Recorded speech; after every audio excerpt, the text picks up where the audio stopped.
તો મહેસાણાના કેટલાક વિસ્તારમાં પણ વાતાવરણમાં પલટો દેખાયો છે। કેટલાક વિસ્તારમાં ફૂંકાઈ રહ્યો છે ભારે પવન, જેમાં ખાસ જો વાત કરીએ તો બહુચરાજી વિસ્તારમાં વરસાદી માહોલ છવાયો છે। પવન અને વીજળીના કડાકા ભડાકા સાથે વરસાદી ઝાપટું અહીં પડ્યું હતું। તો મહેસાણામાં પણ વરસાદી માહોલ છવાયો છે। વાતાવરણમાં અહીં પણ પલટો નોંધાઈ રહ્યો છે। ગાજવીજ અને ભારે પવન સાથે વરસાદી ઝાપટું એ બહુચરાજી વિસ્તારમાં પડ્યું। આ ઉપરાંત પણ આસપાસના જે વિસ્તારો છે, ગ્રામ્ય વિસ્તારો છે, ત્યાં હાલ વાતાવરણમાં પલટો આવ્યો છે। પવન અને વીજળીના કડાકા ભડાકા સાથે વરસાદી ઝાપટું પડ્યું। નમસ્કાર,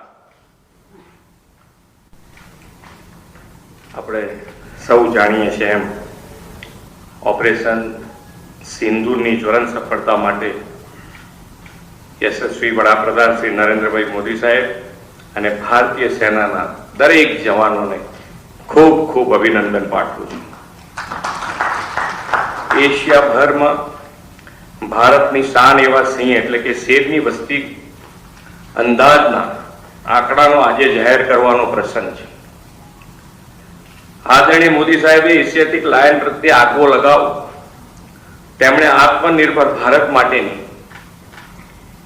ઇન્ડિજિનિયસ મેન્યુફેક્ચરિંગ ઇકોસિસ્ટમ વિકસાવતા મેક ઇન ઇન્ડિયાનો લોગો પણ આ એશિયાટિક લાયનનો જ રાખ્યો છે। Make in India make for the world માટે આ અભિયાન એક લાઇન સ્ટેપ બન્યું છે। સિંહ સંવર્ધનના અનેક સફળ પ્રયાસો વડાપ્રધાનશ્રીના દિશા દર્શનમાં થયા છે। ગીરના સિંહો એશિયાની અલભ્ય વન્ય પ્રાણી સૃષ્ટિ અને જૈવિક સંસ્કૃતિ છે। ભૌગોલિક પરિસ્થિતિ અને આબોહવાની દ્રષ્ટિએ જ નહીં, પરંતુ વન્ય પ્રાણી સંરક્ષણના રાજ્ય સરકારના કાળજીભર્યા સાતત્યપૂર્ણ અભિગમને કારણે જ ગીરના સિંહોનું સંખ્યાબળ ઉત્તરોત્તર વધતું રહ્યું છે। એ તાજેતરની સિંહ વસ્તી ગણતરીથી પ્રતિફલિત થાય છે। પાછલા વર્ષના આંકડાઓ જોઈએ તો 1995માં કરવામાં આવેલી સિંહની વસ્તી ગણતરીમાં 304 જેટલા સિંહ, વર્ષ 2001માં 327, 5માં 359, 10માં 411, 15માં 523, 20માં 674 અને આજે જે આપણે સંખ્યા જાહેર કરી છે એ અંદાજિત 691, એટલે 891 એટલે ખૂબ સારી રીતે જે પ્રમાણે સિંહો વધ્યા છે, સિંહોની સંખ્યા વધતી જાય છે, એ પ્રમાણે ખૂબ સારી રીતે આપણી ટીમ આની માવજત કરી રહી છે। ગુજરાતમાં સિંહની વસ્તી ગણતરી તો દાયકાઓથી થતી આવી છે। ઇતિહાસમાં એવું પણ જાણવા મળે છે કે પહેલા સિંહના પગલાની છાપ પરથી તેમની ગણતરી થતી। ગુજરાતની અલગ રાજ્ય તરીકેની સ્થાપના પછી વન્ય વિભાગે પહેલીવાર 1963માં સિંહની વસ્તી ગણતરી હાથ ધરી હતી। એમાં સિંહના પગલાની છાપ અને કલર માર્કિંગનો ઉપયોગ કરવામાં આવ્યો। શ્રી નરેન્દ્રભાઈ મોદી તત્કાલીન મુખ્યમંત્રી તરીકેના કાર્યકાળમાં આ પરંપરાગત પદ્ધતિ બદલીને total count by direct sighting at block સિસ્ટમથી સિંહની ગણતરી શરૂ કરાવી હતી। 2005માં આ પદ્ધતિથી સિંહ ગણના થઈ હતી। 2010માં પહેલીવાર સૌથી વધુ આધુનિક ટેકનોલોજીનો વિનિયોગ, સ્થાનિક લોકોનો અનુભવ, જ્ઞાનનો સહયોગ અને માલધારીઓના અભૂતપૂર્વ ભાવનાત્મક સક્રિય ભાગીદારીથી સિંહોની ગણના કરવામાં આવી।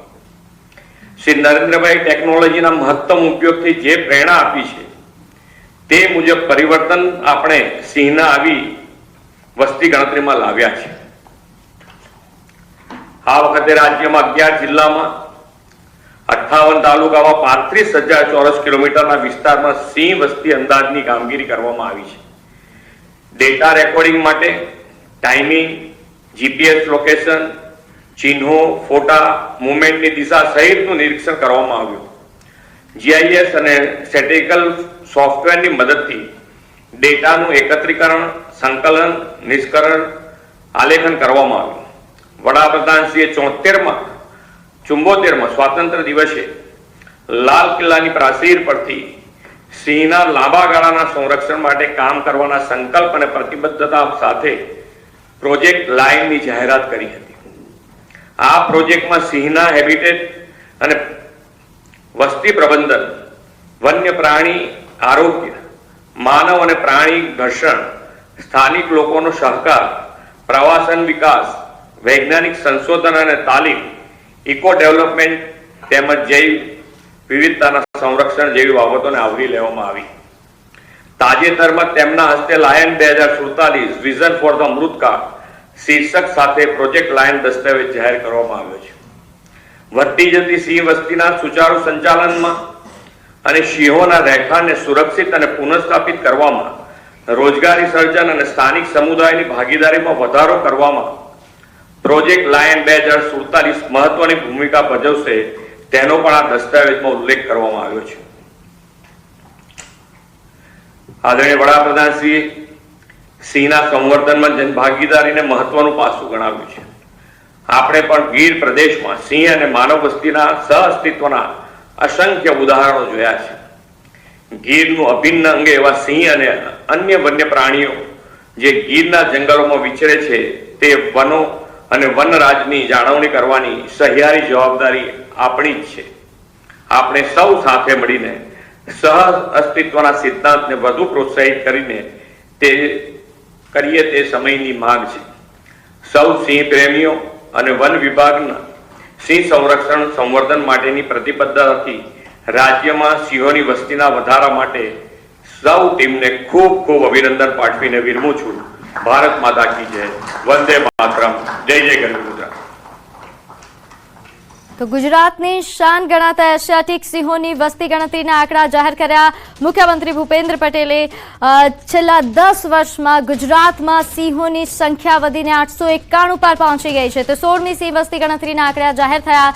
હાલ જે આ સિંહોના આંકડા જાહેર થયા છે તેને લઈને મુખ્યમંત્રી ભૂપેન્દ્ર પટેલ દ્વારા આંકડાઓ જાહેર કરવામાં આવ્યા અને રાજ્યમાં સિંહોની વસ્તી વધારવા માટેના જે પ્રયાસો હાથ ધરાયા હતા એ પ્રયાસો સફળ થયા હોવાનું તેમણે જણાવ્યું છે. તો સિંહોની વસ્તી 891 પર પહોંચી ગઈ છે. છેલ્લા 10 વર્ષમાં જે પ્રયાસો હાથ ધરાયા હતા તેની સફળતા હવે દેખાઈ રહી છે.